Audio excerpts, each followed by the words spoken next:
Welcome back to my grammar tips YouTube channel. আজকে tense এবং ভয়েসের একটা টপিক নিয়ে এসেছি। ভয়েস চেঞ্জের সময় ভার্বটাকে দেখে বোঝা যায় না যে এটা প্রেজেন্ট টেন্সে আছে না পাস্ট টেন্সে আছে, তখন ছেলেমেয়েরা ভয়েস চেঞ্জে ভুল করে বসে।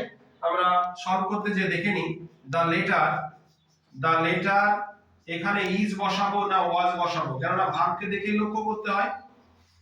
এখানে ওয়াজ হবে, ইজ হবে না। কেন?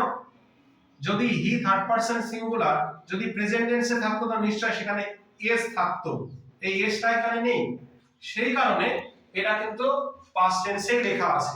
তার জন্য আমরা কি বসাবো? ওয়াজ বসাবো। দ্য লেটার ওয়াজ পুট, এই তিনটে ফর্মই একই হয়, প্রেজেন্ট, পাস্ট এবং past participle. The letter was put in an envelope by he থাকলে হিম হয়। তাহলে আশা করি টপিকটা বোঝা গিয়েছে। ভিডিওটি কেমন লাগলো অবশ্যই কমেন্ট বক্সে জানাবে। লাইক, কমেন্ট, শেয়ার, সাবস্ক্রাইব করবে। ধন্যবাদ।